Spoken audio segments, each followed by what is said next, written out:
ચાલો આ ચેપ્ટર માંથી એક પ્રશ્ન આવવાની સંભાવના છે. બહુ કન્સેપ્ટ સમજવાના છે ને બહુ ઓછા છે આમાં, પરંતુ માથાકૂટ બહુ લાંબી થઈ જાય એવું છે. રીડિંગ બહુ મોટું આપ્યું છે પાડા જેવું, પણ પૂછાય એક જ ક્વેશ્ચન, ફિઝિયોલોજી ઓફ પ્લાન્ટ્સ અથવા તો પ્લાન્ટ ફિઝિયોલોજી, બીજું કઈ છે નહીં આમાં. તો પહેલું ચેપ્ટર છે એમાં શું ભણવાનું, તો કે સર પહેલું ચેપ્ટર ની અંદર પાણી ઉપર કેમ ચડે, ખોરાક નીચે કેમ આવે, ખોરાકને પાછો ઉપર પોગાડવાનો હોય. માનો કે એક પાંદડું છે એ ખોરાક બનાવશે એને નીચે મોકલો, ઉપર જે આપણે ભણીએ ને અગ્રીય વર્ધનશીલ પેશી હોય એને મોકલવો પડે ને ખોરાક, તો ત્યાં પણ ખોરાક કઈ રીતે મળે એ આપણે આપેલા ચેપ્ટરમાં ભણશું. બીજા ચેપ્ટરમાં શું ભણશું, તો કે સર ખનિજ તત્વો જે છે એ કઈ રીતે શોષણ પામે અને અલગ અલગ ખનિજ તત્વો હોય એનું મહત્વ શું છે, કે આ ખનિજ તત્વો હોય તો શું થાય, આ ખનિજ તત્વો હોય તો શું થાય, આ ન હોય તો શું થઈ જાય, એ આપણે ચેપ્ટર નંબર 12 માં. 13મા ચેપ્ટરમાં શું ભણવાના, કે જે સર આપણે તો પ્રકાશ સંશ્લેષણ પહેલું ચેપ્ટર ભણતા હતા ને 8મું ત્યારથી કરીએ છીએ, પ્રકાશ સંશ્લેષણ એ છે શું, એ આપણે 13મા ચેપ્ટરમાં ભણશું. 14મા ચેપ્ટરમાં શું કરવાનું, કે સર આપણે ખાઈએ છીએ ગ્લુકોઝ બની ગયું, એ ગ્લુકોઝમાંથી શક્તિ કઈ રીતે બને, એટીપી કઈ રીતે બને, એ આપણે 14મા ચેપ્ટરમાં ભણશું. અને 15મા ચેપ્ટરની અંદર પ્લાન્ટ ફિઝિયોલોજી માટે જે જવાબદાર બધા અંતઃસ્ત્રાવો છે, આપણે અંદર કેમ અંતઃસ્ત્રાવ હોય એવા જે અંતઃસ્ત્રાવ વનસ્પતિ માટે જરૂરી છે એ ક્યાં છે, કેની મદદથી શું થાય, એ આપણે 15મા ચેપ્ટરમાં ભણશું. એટલે અહીંયા પ્લાન્ટ ફિઝિયોલોજી પૂરું. ક્લિયર? ખબર પડી ગઈ કયા ચેપ્ટરમાં હું ભણવાના? એમાં ઇમ્પોર્ટન્ટ ચેપ્ટર છે 12મું, 13મું, 14મું. એમાંથી વધારે ક્વેશ્ચન પૂછાય છે. 11મા અને 15માંથી એક એક ક્વેશ્ચન છે એ જનરલ પૂછાતો હોય, બાકી કઈ નક્કી ન કહેવાય. કેમ કે ગયા વખતે છે 12માના 6થા ચેપ્ટરમાંથી 10 ક્વેશ્ચન મૂકી દીધા હતા, એ મૂકી દે, એ નક્કી કહેવાય નહીં.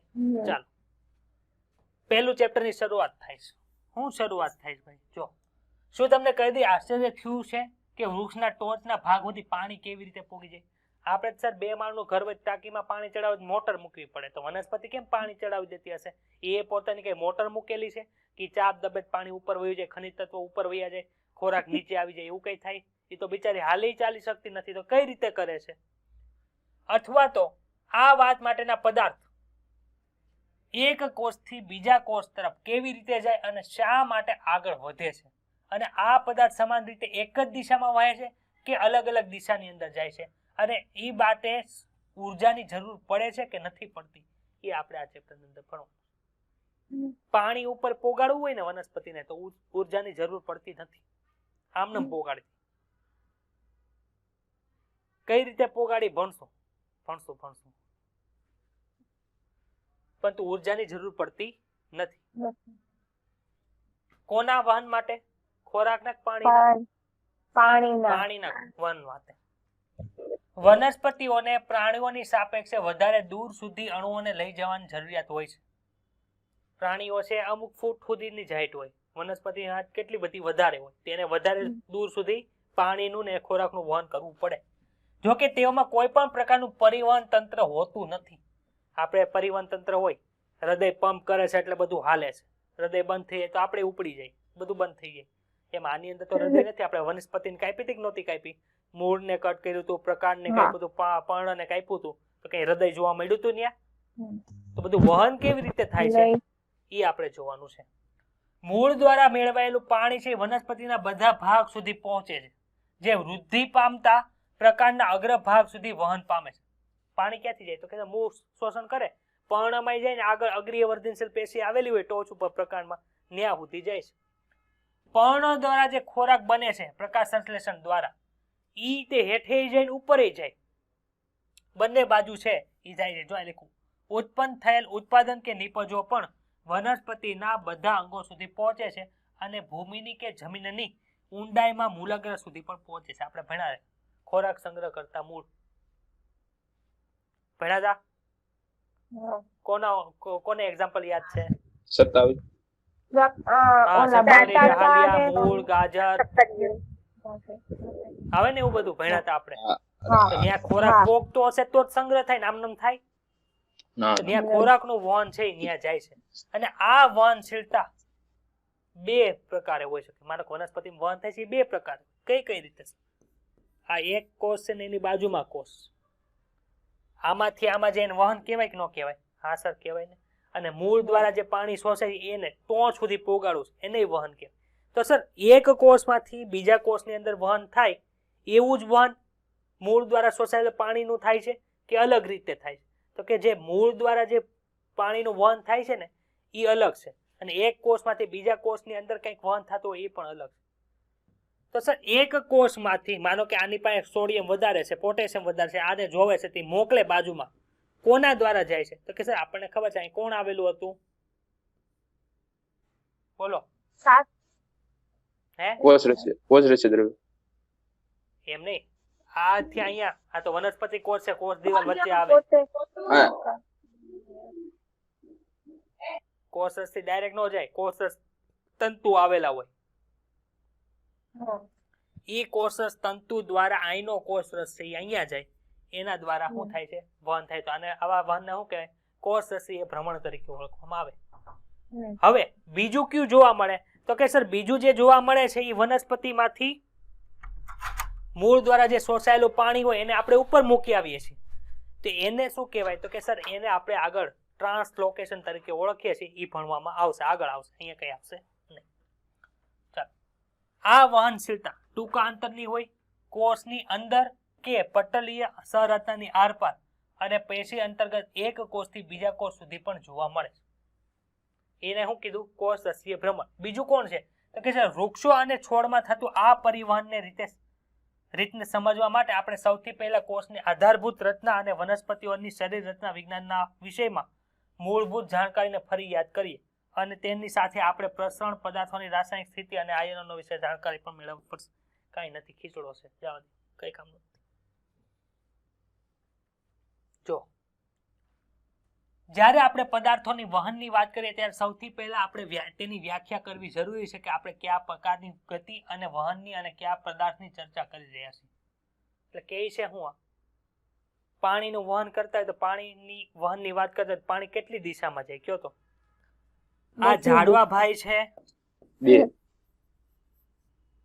હવે આની અંદર પાણી જાય છે તો પાણી ખબર છે આપણને મૂળમાંથી ઉપરની બાજુ જાય છે, એક જ દિશામાં જાય છે. ખોરાકની વાત કરીએ તો સર ખોરાક તો અહીંયા બને, અહીંયા બનાવ્યું, અહીંયા બન્યું, અહીંયા બન્યું, અહીંયા બન્યું, અહીંયા બન્યું, ત્યાંથી આમે જાય, અમુક જગ્યાએ ઉપરની બાજુએ જાય. ખબર પડી? તો કયા પ્રકારને કયા પદાર્થની વાત કરીએ છીએ? જો અહીં લખું કયા પદાર્થ, કયા પ્રકારની ગતિ છે? સક્રિય છે, સક્રિય વહન છે કે નિષ્ક્રિય વહન, એ પણ જોવું પડે. ખબર પડી આ લાઈન? હા. સપુષ્પી વનસ્પતિઓમાં જે પદાર્થનું વહન થાય છે તેઓમાં પાણી આવે, ખનિજ તત્વો આવે, કાર્બનિક પોષક પદાર્થો આવે અને વનસ્પતિમાં વૃદ્ધિ નિયામકો પણ આવે છે. ક્યાં ક્યાંનું વહન થાય? જો પાણીનું થાય, જમીનમાંથી લીધું. પોષક તત્વો જમીનમાંથી લીધા. કાર્બનિક પોષક પદાર્થો કે જે વનસ્પતિએ બનાવ્યું, અને છેલ્લું વનસ્પતિનું વૃદ્ધિ નિયમન. મને એ વાત કહો, એક જગ્યાએથી બીજી જગ્યાએ મોકલવું હોય તો વનસ્પતિનું કયું પેશી તંત્ર કામ કરે? વાહક પેશી તંત્ર આવે. વિઝ્યુલાઇઝ થાય છે બધાને? હા, તો વાહક પેશી તંત્રમાં કોનો સમાવેશ થતો હતો ભાઈ? જલવાહક અને અન્નવાહક. જલવાહક અને અન્નવાહક. તો સર આમાં 4 પદાર્થો કીધા. પાણી કીધું, ખનિજ દ્રવ્ય કીધા, પછી હું કીધું? કાર્બનિક પદાર્થો કીધા અને અંતઃસ્ત્રાવ કીધા. તો કોનું જલવાહક દ્વારા થાય ને કોનું અન્નવાહક દ્વારા થાય અને કેવી રીતે થાય એ આખા ચેપ્ટર ની અંદર વર્ણન કર્યું છે. પેલા આપણે પાણીનું વહન ભણશું, પછી ખોરાકનું વહન કરશું. વધારે ચર્ચા છે પાણીના વહનની છે, થોડીક એવી ચર્ચા ખોરાકના વહનની છે. ટૂંકા અંતર સુધી પદાર્થનું વહન છે પ્રસરણ દ્વારા થાય. બીજું કોષરસ પ્રવાહના સક્રિય વહનની મદદથી પણ થઈ શકે, પરંતુ લાંબા અંતરના પદાર્થના વહન ને શું કહેવાય? તો કે સંવહનીય તંત્ર, જેમાં જલવાહક અને અન્નવાહકનો સમાવેશ થાય છે, એને શું કહેવાય? ટ્રાન્સલોકેશન અથવા તો સ્થળાંતર કહેવાય. દૂર દૂર જવાનું હોય તો સ્થળાંતર આવે, નજીક નજીક હોય તો પ્રસરણ અથવા તો કોષરસીય પ્રવાહ આવે. ક્લિયર? હા. આગળ જાઓ. એક અગત્યની બાબત પર ધ્યાન રાખવું આવશ્યક છે કે વહનની જે વહનની દિશા છે, શું વહનની દિશા છે? તો કે મૂળ ધરાવતી વનસ્પતિમાં જલવાહક પેશી દ્વારા, ખાસ જો આ એક લાઈન છે ને બધે ચેન્જ થાય છે, આગળ ચેન્જ થાય ને પાછળ ચેન્જ થાય, પણ પાછળ આવશે ને ફાઇનલ આવશે. જળવાહક પેશી દ્વારા વહન છે કોનું કોનું થાય તો કે સર પાણી અને ખનિજ પોષક દ્રવ્ય મૂળથી પ્રકાંડ તરફ જ થાય છે એક જ દિશામાં. એ આપણને ખબર છે, કઈ યાદ રાખવાની જરૂર નથી. જે મૂળથી પ્રકાંડ તરફ હોય છે, પરંતુ કાર્બનિક ઘટકો તથા ખનિજ તત્વોનું વહન બહુ દિશામાં હોય છે. સર ખનિજ તત્વો અહીંયા આવ્યા, ખનિજ તત્વો અહીંયા આવ્યા, તો કોના દ્વારા વહન થાય?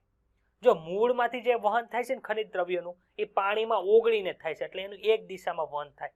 પરંતુ ઘણી વખત તમે એવું જોયું હશે, આ વનસ્પતિ છે, એના નીચેના પર્ણ હોય ને એ સુકાઈ જાય અને ઉપરના પર્ણો છે એ લીલા હોય. આવું શું કામ જોવા મળે?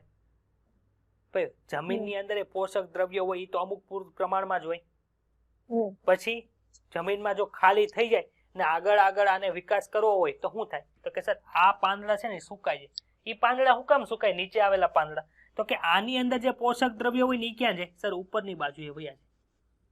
તો એક પાનમાંથી પોષક દ્રવ્યો એટલે કે જે ખનિજ દ્રવ્યો છે એ બીજી જગ્યાએ મોકલવામાં આવે છે ને, એ કોના દ્વારા થયું? તો કે સર એ અન્નવાહક દ્વારા થશે. એટલે ખબર પડી અહીંયા લખ્યું છે કાર્બનિક ઘટકોની સાથે જે ખનિજ દ્રવ્યોનું વહન છે એ બહુદિશીય હોય છે. આ લાઈન સમજાણી? અહીંયા ખનિજ દ્રવ્યો ક્યાં છે, અહીંયા ખનિજ દ્રવ્યો ક્યાં છે? બે અલગ અલગ છે. બહુદિશાની અંદર વહન થઈ એક પાંદડામાંથી, પાંદડાને મૃત કરી દેશે, એમાંથી ઈ દ્રવ્યોને ઉપરની બાજુ મોકલી દેશે, જેને સ્વાંગીકરણ કહેવાય. સમજાણું? શું કહેવાય? સ્વાંગીકરણ તરીકે ઓળખવામાં આવે. ચાલો, પ્રકાશ સંશ્લેષિત પર્ણો દ્વારા જે સંશ્લેષિત કાર્બનિક સંયોજનોને વનસ્પતિના બધા અંગો જેવા કે તેમાં સંગ્રહ થાય છે અને અંગો સુધી પહોંચાડવામાં આવે છે. ત્યારબાદ અંગોમાં સંગ્રહ પામેલા દ્રવ્યનું પુનર્વહન પણ કરવામાં આવે છે. માનો કે તમે બીજ જોયું છે ને બીજ કોની ઉપર થાય? બીજ વનસ્પતિની અંદર, પુષ્પની અંદર બીજ થાય છે.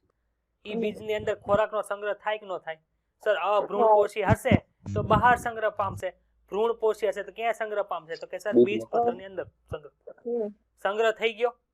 હવે એને તમે શું કરો છો? જમીનની અંદર વાવો છો, તો પાછું એનું વહન થયું કે ન થયું? તમે ખોરાકની અંદર મૂળો જોવો છો, મૂળો તો જમીનની અંદર હોય, ખોરાકનો સંગ્રહ કરી નાખ્યું. હવે શું થાય?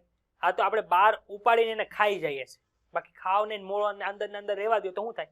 એક વખત ઉપર જે પાંદડા આવ્યા છે ને એ વિખાઈ જાય, ખોવાઈ જાય અથવા તો નાશ પામી જાય, ત્યારે નવા જે પાંદડાને ઉગવાની અંદર સહાય કોણ કરે?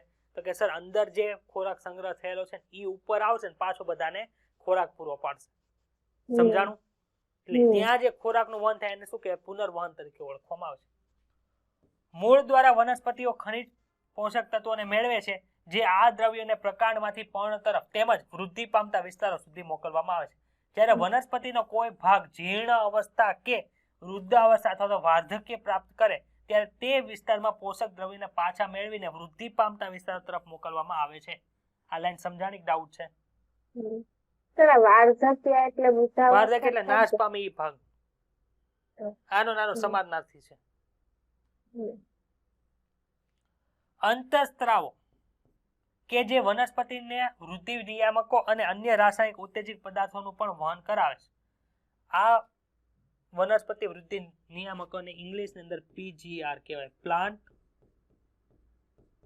Growth regulators. પડી? PGR કયા જગ્યાએ ઉત્પન્ન થાય? તો કે સર મૂળની અંદર ઉત્પન્ન થાય, ત્યાંથી જે જગ્યાએ જરૂર હોય ત્યાં એ વહન પામે. એની માત્રા ખૂબ ઓછી હોય છે અને ઘણીવાર તેઓ ધ્રુવીય કે એક દિશીય વહન પામે. સર ધ્રુવીય ઉત્પન્ન ક્યાં થયા? મૂળમાં. કામ ક્યાં કરવાનું છે? પર્ણમાં. એક છેડો બીજો છેડો આવ્યો, ધ્રુવ આવ્યા કે ન આવ્યા? સમજ પડી? અને એક દિશીય મૂળમાંથી પર્ણમાં જાય, પર્ણમાંથી પાછો અંતઃસ્ત્રાવ પાછો મૂળમાં નો આવે, એટલે એને એક દિશીય કહેવાય. અને સંશ્લેષણ સ્થાનથી બીજા ભાગો તરફ વહન પામે છે. સંશ્લેષણ સ્થાન કયું હતું? મૂળ. કાર્ય કરવાનું ઉપરની બાજુએ. આમ એક સપુષ્પીય વનસ્પતિ એટલે કે આવૃત બીજધારી વનસ્પતિની અંદર વનસ્પતિઓમાંના સંયોજનોનું આવાગમન છે કેવું છે? ખૂબ જ જટિલ છે. અમુક આવે હેઠે ને અમુક જાય ઉપર ને, એવું કેવું છે? જટિલ છે. સ્પેસિફિક આપણે કહી શકતા નથી. અને વિવિધ દિશાઓમાં થાય છે, એટલે પ્રત્યેક અંશે એ કેટલાક પદાર્થો મેળવે છે, જ્યારે કેટલાક પદાર્થો ક્યાં જાય છે? દૂર કરે છે. સમજ પડી? હમ ડાઉટ છે આમાં? તો અહીંયા હજી તમારું પહેલું પેજ પૂરું થયું. હમ આગળ વધો. વહનના પ્રકારો. હમ આપણે જો વહન છે એક કોષમાંથી બીજા કોષની અંદર કરાવવું હોય તો કઈ રીતે વહન થાય? તો આપણે ત્રણ વસ્તુ ભણવાની છે. પહેલું છે પ્રસરણ, બીજું છે સાનુકૂલિત પ્રસરણ અને ત્રીજું છે સક્રિય વહન. આના બધાના ઉદાહરણ આપણે થોડાક જોઈ લીધા છે. પ્રસરણ એટલે શું? માનો કે તમે એક ઘરે મંદિરમાં સાંજે દીવાબત્તી કરો ત્યારે શું કર્યું છે? અગરબત્તી કરી છે, અને એ અગરબત્તી તમે મંદિરની બાજુમાં મૂકી છે અને તમે એનાથી દૂર બેઠા છો તો તમને સુગંધ ધીમે ધીમે આવશે, ઇન્સ્ટન્ટ નહીં આવે. શું કામે? તો કે સર અમે આ એક ઓરડો છે એના આ ખૂણાની અંદર અગરબત્તી કરી છે અને અમે બેઠા છીએ અહીંયા. તો શું થશે? તો કે સર અહીંથી જે હવાઓના અગરબત્તીમાંથી જે સુગંધના અણુઓ નીકળશે એ બધા તો અહીંયા વધુ છે, પછી ધીમે ધીમે અહીંયા પ્રસરણ પામે. એટલે કે પોતાની વધુ સાંદ્રતા છે ત્યાંથી પોતાની ઓછી સાંદ્રતા તરફ જે વહન થાય છે. આમાં અગરબત્તીની કઈ શક્તિ લાગી ભાઈ? નહીં. એની પોતાની મેળે જ થયું ને. હા. તો આને શું કહેવાય? પ્રસરણ કહેવાય. પ્રસરણમાં શક્તિની જરૂર પડે નહીં. એમ કોષ હોય, આ શું છે? સેલ છે. સેલના કોઈક એક વિસ્તારમાં પોટેશિયમનું લેવલ વધુ છે, ત્યાંથી બીજા ભાગમાં વધુ જરૂર છે, તો ત્યાંથી અહીંયા વધુ છે, ત્યાંથી આ બાજુ ઓછી જગ્યા ઉપર આવે તેને શું કહેવાય? પ્રસરણ તરીકે ઓળખવામાં. ખબર પડી? આ કોષ 1 છે, આ કોષ નંબર 2 છે. હવે ઘણી વખત આપણે એવું ભણી ગયા કે કોષ કેન્દ્ર પટલ હોય અથવા તો કોષરસ પટલ છે એ બધા માટે પ્રવેશશીલ હોતા નથી. માનો કે કોકાનો દુશ્મન અહીંયા છે, હું અહીંયા તને નહીં આવવા દઉં, કોષરસ પટલે ના પાડતી, તો પછી ઓલો જે હોય ને એ કે તું નો આવવા દે કઈ નહીં, મારો એક દોસ્તાર છે સિક્યોરિટીમાં છે, હું એની પાસે જઈને વયો જઈશ. તો શું થાય? તો કે સર આપણને ખબર છે કે અહીંયા એવા પ્રોટીન આવેલા હોય જે આયન માર્ગ બનાવે, અંતર્ગત પ્રોટીન હોય એ અમુક ને અંદર જવા દે. ખબર છે? કેલ્શિયમ આયન માર્ગ, પોટેશિયમ આયન માર્ગ, સોડિયમ આયન માર્ગ તો ભણી ગયા આપણે. સોડિયમ ને પોટેશિયમ આયન માર્ગ અને સોડિયમ પોટેશિયમ પંપ બે વસ્તુ અલગ અલગ છે. સોડિયમ આયન માર્ગ કોને અંદર જવા દે? સોડિયમ ને.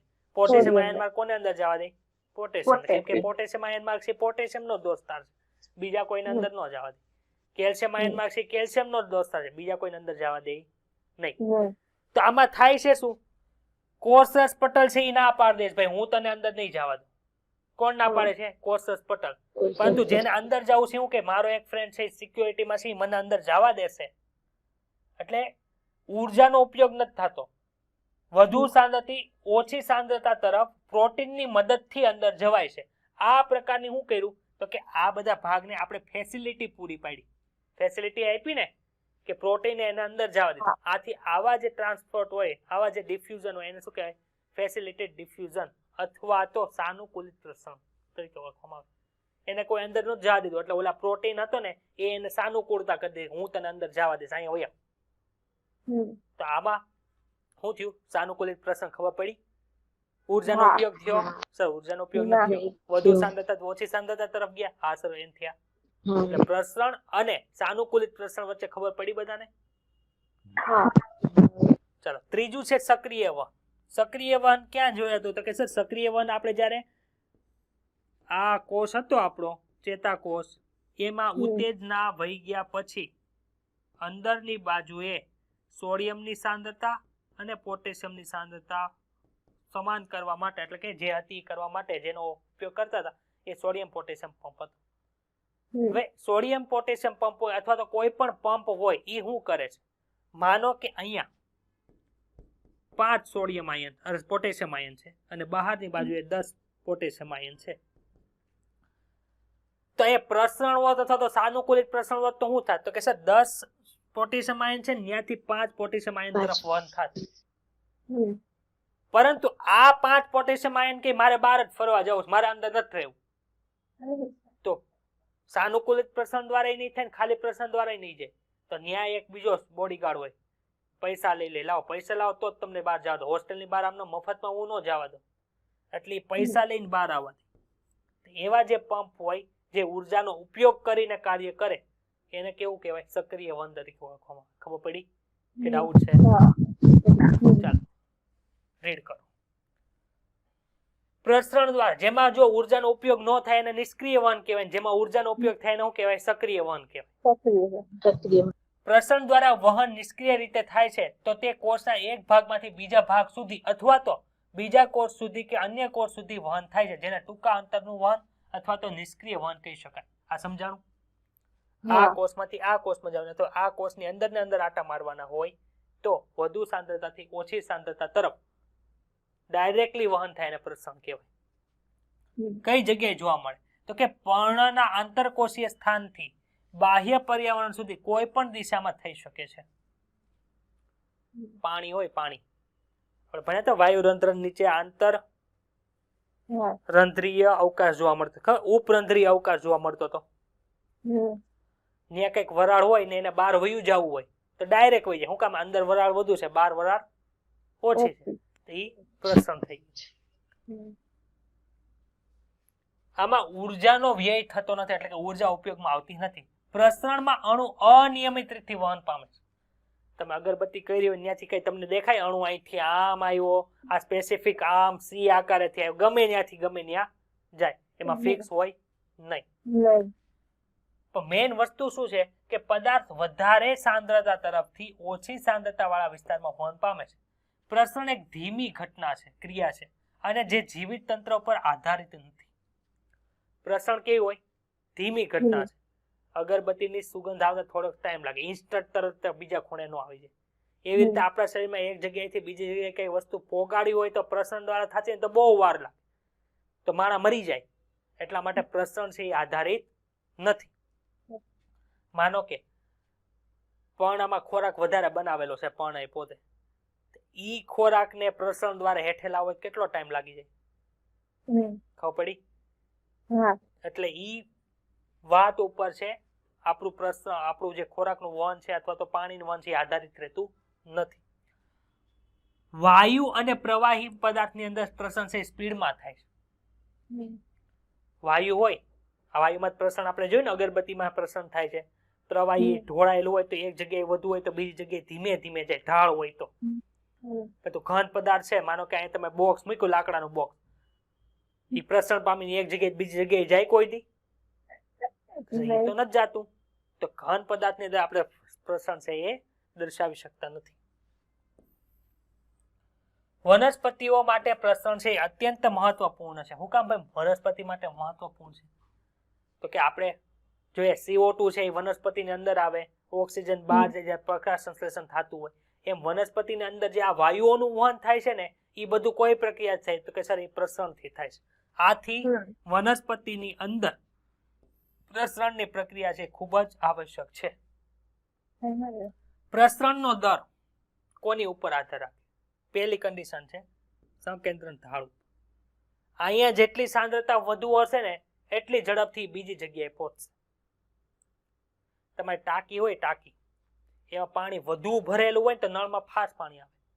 હવે હાવ તળિયું આવી ગયું પાણી ધીમું ધીમું આવે. સાંદ્રતા ઉપર આધાર રાખ્યું કે નો આધાર રાખ્યું? આધાર રાખ્યું. બીજું, તેમને ભિન્ન કરતા પટલની પ્રવેશશીલતા ઉપર. એક કોષમાંથી બીજા કોષની અંદર જવાનું હોય અને આ કોષ એના માટે પ્રવેશશીલ હોય તો તરત પ્રવેશી જશે, એટલે પ્રસરણ સ્પીડમાં થશે. પરંતુ આ ના પાડી દે તો સ્પીડમાં થાય નહીં. ખબર પડી? એટલે અલગ પડતા પટલની પ્રવેશશીલતા ઉપર પણ આધાર રાખે. ત્રીજું છે તાપમાન. સર તાપમાન ઉપર પ્રસરણ કઈ રીતે આધાર રાખે?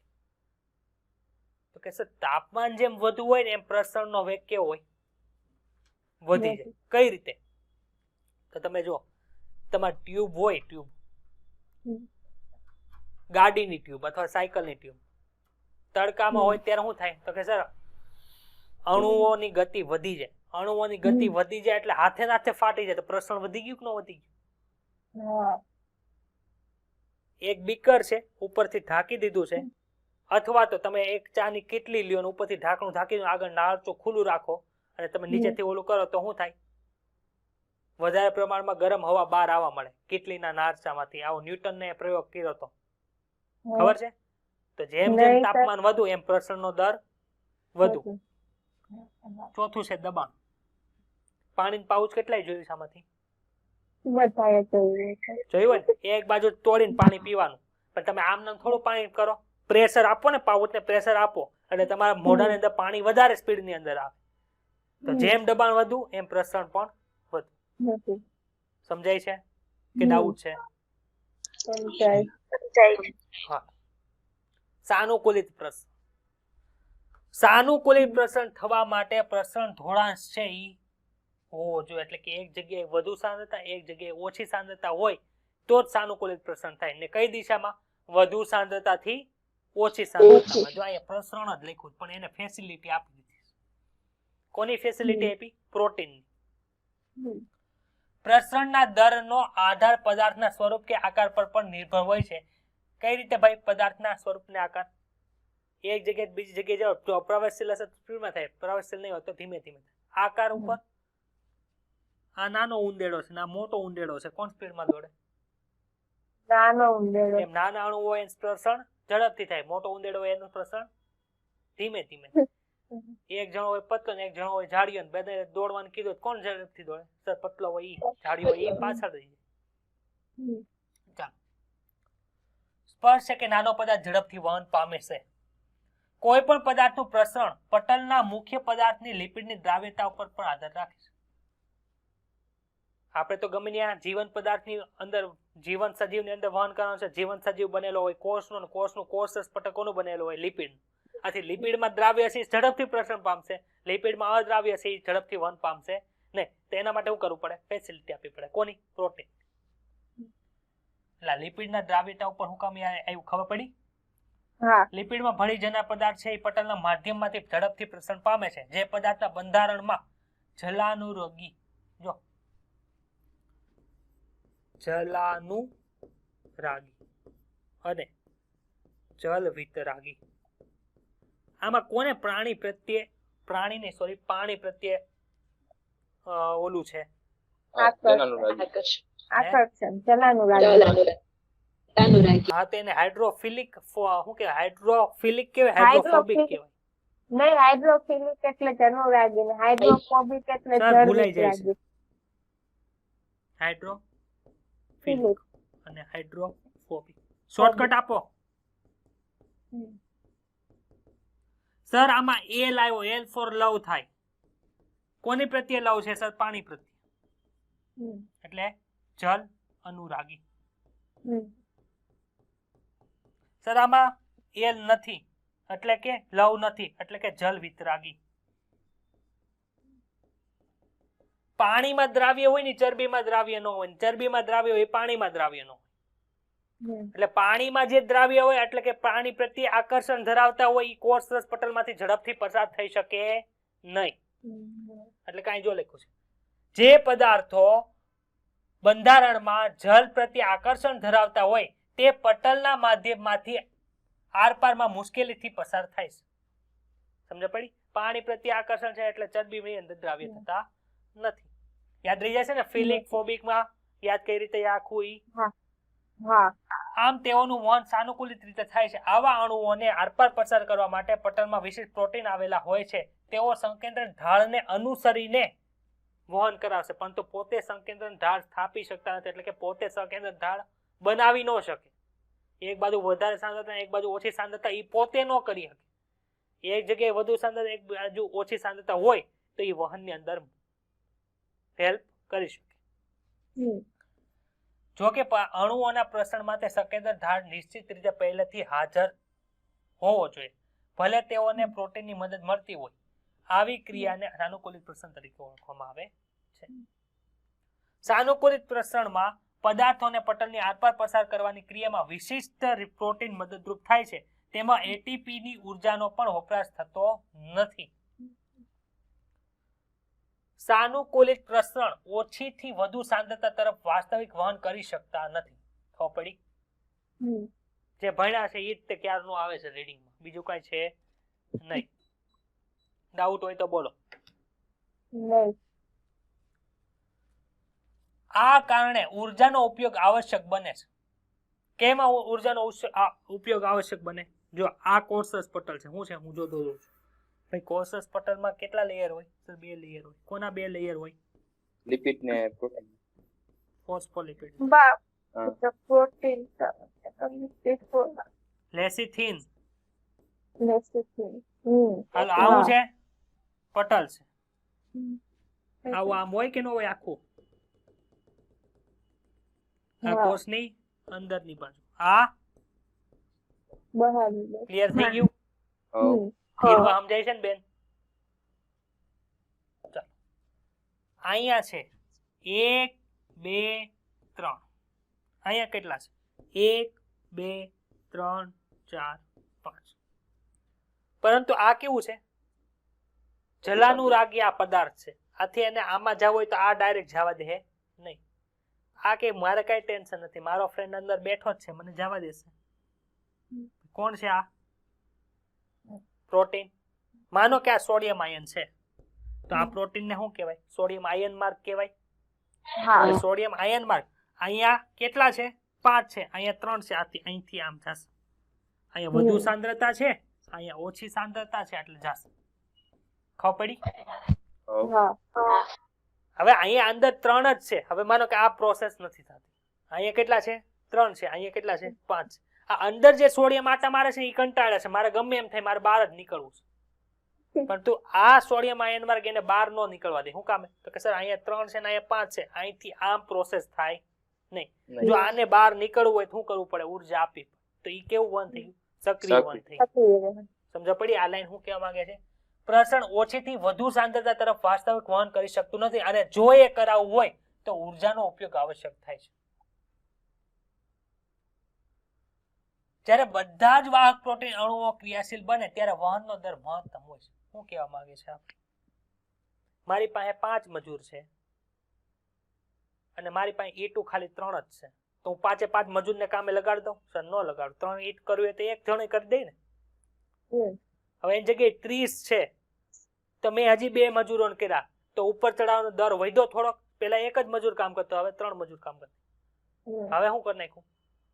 30 ની જગ્યાએ 100 ઈંટ આવી ગઈ.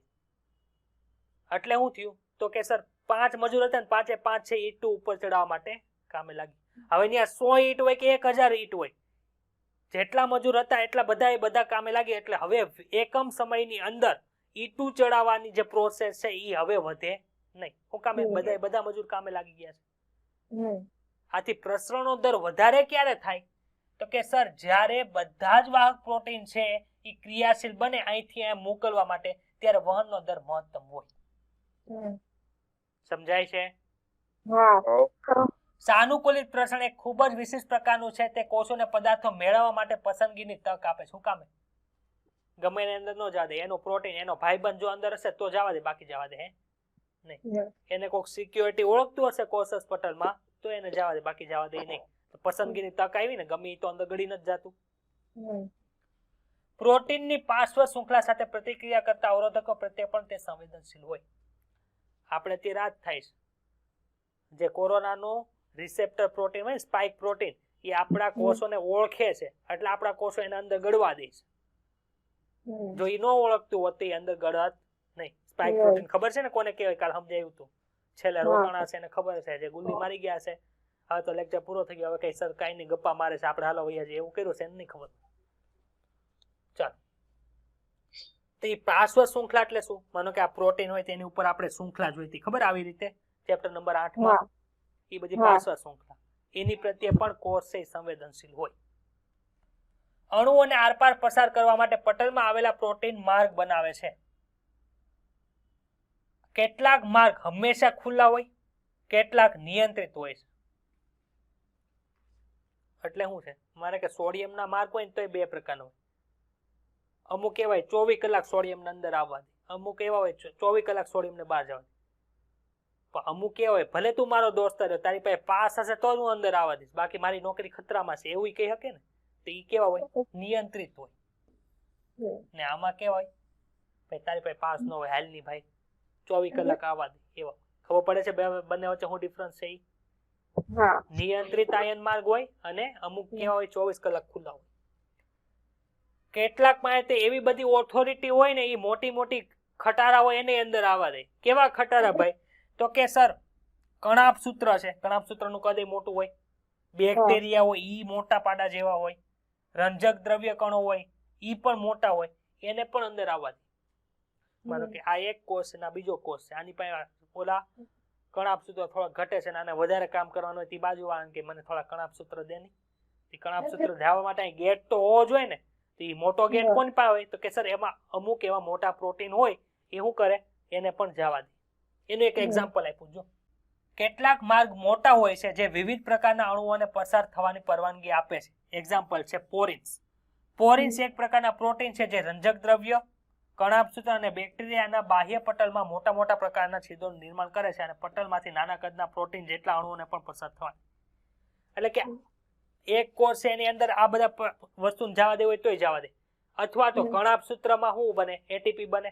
એટીપી ને પાછા બહાર મોકલવાના હોય તો ન્યાય મોટા ગેટ જોવે. એ કોણ બનાવે? પોરિન્સ બને. માનો કે હરિતકણ છે, હરિતકણ ની અંદર શું બને? ગ્લુકોઝ બને. હવે ગ્લુકોઝ ને બહાર કાઢવું હોય તો હરિતકણ પાસે એવો ગેટ તો હોવો જોઈએ ને જેને લીધે બહાર જાય, કોષરસ ની અંદર જાય. તો ન્યા પણ હોય છે, એને શું કહેવાય? પોરિન્સ કહેવાય. ક્લિયર? આપણે ઓલું ભણ્યા હતા પ્લાસ્મિડ. પ્લાસ્મિડ બહાર જાય ખબર? સંયુગ્મન દ્વારા પ્લાસ્મિડ ને બહાર કાઢવા હાટુ જગ્યા જોવે ને, કોણ હોય? પોરિન્સ હોય. પ્લાસ્મિડ શું હતું કોને ખબર છે? તુષાર બોલતો ભાઈ. તુષાર નામ હોય એ બોલશે. તુષાર, પ્લાસ્મિડ ચેપ્ટર નંબર 2 માં આવ્યું હતું અને ચેપ્ટર નંબર 8 માં આવ્યું હતું, ખબર છે? હા સર. શું કહેવાય કે તો? બેક્ટેરિયામાં આવેલું જનીન. કેવું જનીન? આવશ્યક કે અનાવશ્યક? અનાવશ્યક. હા બસ, કન્સેપ્ટ આવા ક્લિયર હોવા જોઈએ, ખબર હોવી જોઈએ બધી કે આને આ કહેવાય. કે તમે ભણી ગયા છો તો ખબર તો હોવી જોઈએ ને. આકૃતિ 11.1 માં દર્શાવેલ બાહ્યકોષીય અણુનું વહન છે પ્રોટીન પર આધારિત હોય છે. આ આકૃતિ નંબર 1. હાલો આ તો સમજાઈ ગયું ને? ભૂસી નાખું છું હું. હાલો ભાઈ તમે ઉપડો, તમારે કઈ કામ નથી હવે. વયા ગયા દયા હતા જો વયા ગયા.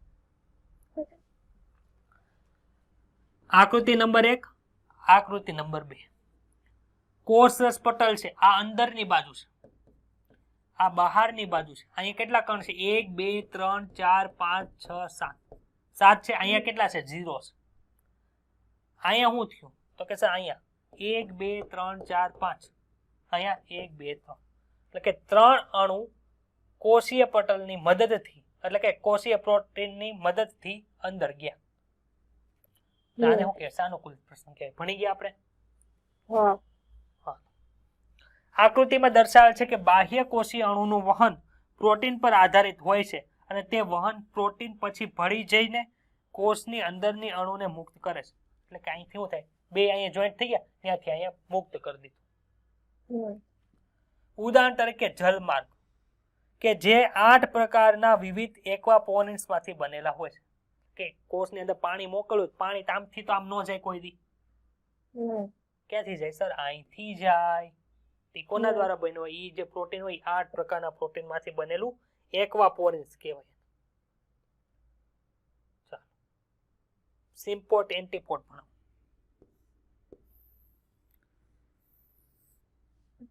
અમુક પ્રોટીન એવા હોય જે એક જણાને છે ને એન્ટ્રી આપે. એક જણાને કા અંદર જવા દે, કા એક જણાને એક ટાઈમે બહાર આવવા દે. એવા જે હોય એને શું કહેવાય? યુનિપોર્ટ કહેવાય. યુનિ એટલે એક થાય ને.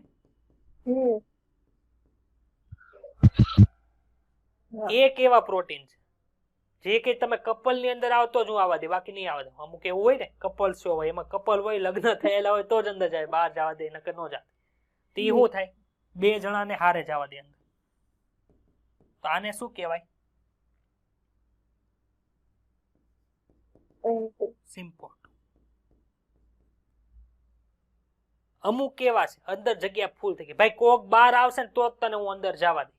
એ હોય ને અંદર પેક થઈ ગઈ હોય, માનો કે સ્ટેડિયમ છે એમાં 50 જણાની લિમિટ હોય, 50 આવી ગયા તો 51 જણો ન આવે. તો સિક્યોરિટી શું કહે? એક બહાર આવશે ને તો જ હું તને જવા દઈશ. એક બહાર આવે તો એકને અંદર જવા દે. તો આ પ્રકારનો પ્રસરણ હોય એને શું કહેવાય? એન્ટીપોડ. તો એન્ટીપોડ માટે એક અંદર જાય ને એક બહાર આવે તો જ સંભવ બને. સિમ્પોડમાં બે અંદર જતા હોય તો જ સંભવ બને. યુનિપોડમાં એકલો જઈ આવી શકે. આવા 3 પ્રકારના પ્રસરણ છે આપણા કોષરસ પટલની અંદર થતા હોય. કેટલાક વાહક અથવા વહન કરતા પ્રોટીન પ્રસરણને મંજૂરી આપે ત્યારે જ આપે છે મંજૂરી જ્યારે 2 પ્રકારના અણુઓ એક સાથે વહન પામતા હોય. સિમ્પોટમાં 2 અણુઓ એક જ દિશામાં પટલને પસાર કરે છે જ્યારે એન્ટીપોડમાં તેઓ એકબીજાની વિરુદ્ધ દિશાની અંદર વહન પામે. જ્યારે એક અણુ બીજા અણુના વહનથી સ્વતંત્ર રીતે પટલમાંથી પસાર થતો હોય તો એને યુનિપોડ કહેવાય. ક્લિયર? આ આકૃતિમાં કોઈને કઈ ડાઉટ હોય તો બોલો. છે ડાઉટ? સમજણ પડી? હવે શું આવે છે? સક્રિય વહન. સક્રિય વહન તો ભણી ગયા ને આપણે? શું ભણ્યા? તો કે સક્રિય વહન સક્રિયતા ઢાળની વિરુદ્ધ દિશામાં દબાણપૂર્વક વહન કરવું હોય ત્યારે ઉર્જાનો ઉપયોગ કરે છે. ભાઈ આ એક કોષ કેન્દ્ર પટલ કોષરસ પટલ છે, એનું માથું છે, આ એની પૂંછડીઓ છે. ધ્રુવીય પૂંછડી આવે કે અધ્રુવીય પૂંછડી આવે? અધ્રુવીય. અને ધ્રુવીય બાહુનું માથું હોય.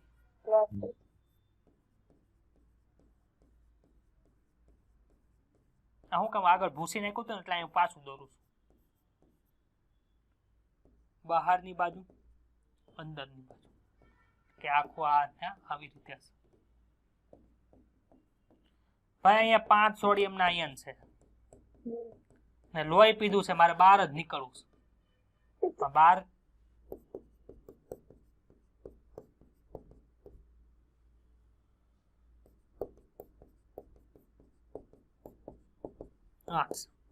બાર કેટલા પોટેશિયમના આયનો છે? 8. અંદર કેટલા છે?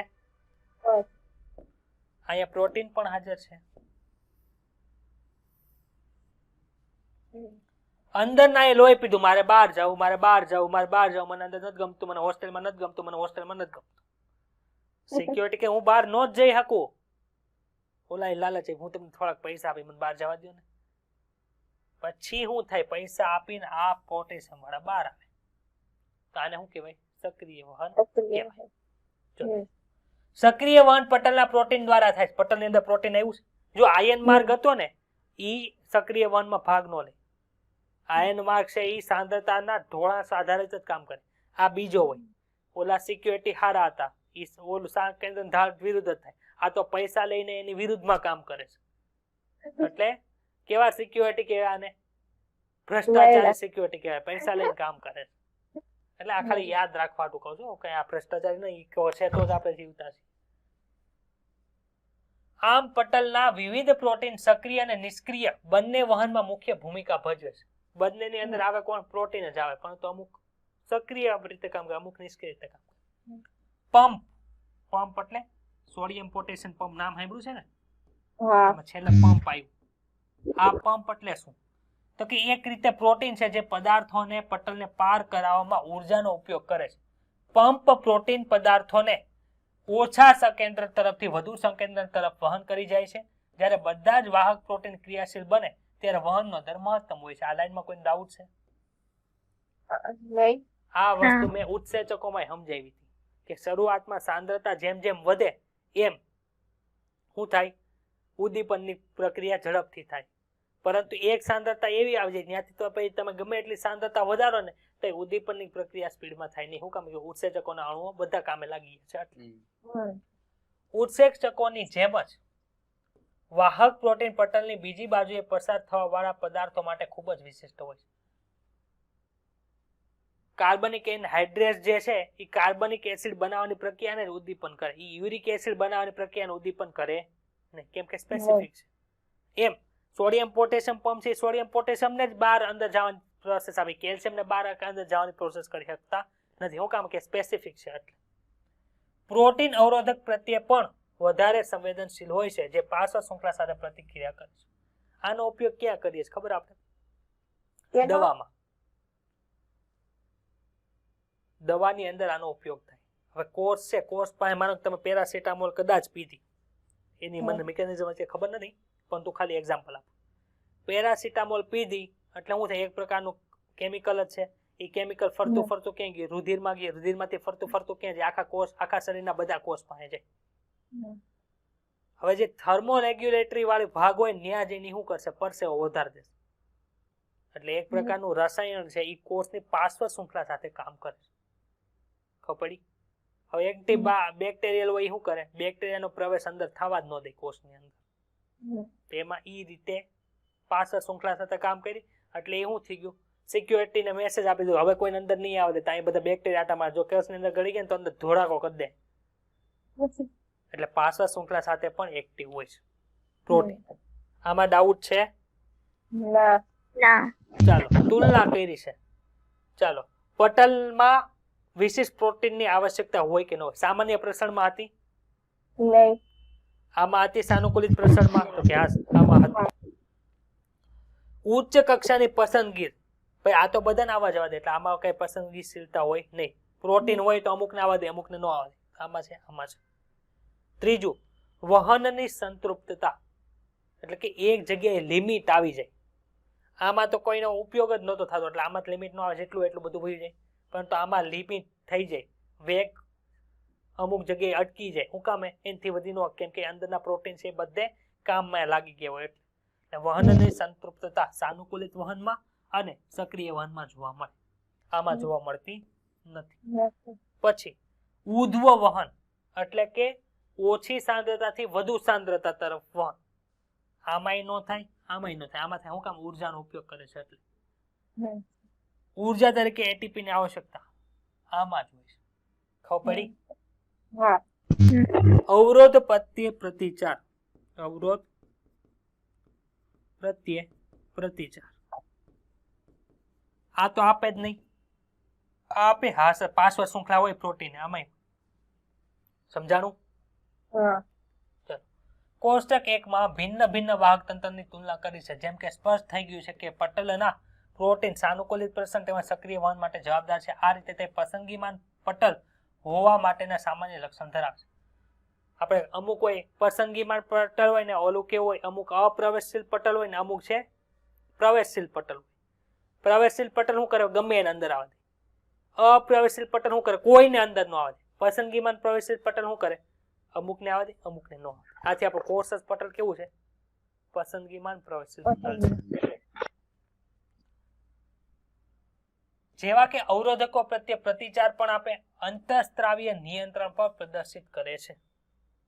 અંતઃસ્ત્રાવી હોય તેનું નિયંત્રણ આમાંય થાય, આમાં થાય, પણ આમાં ન થાય.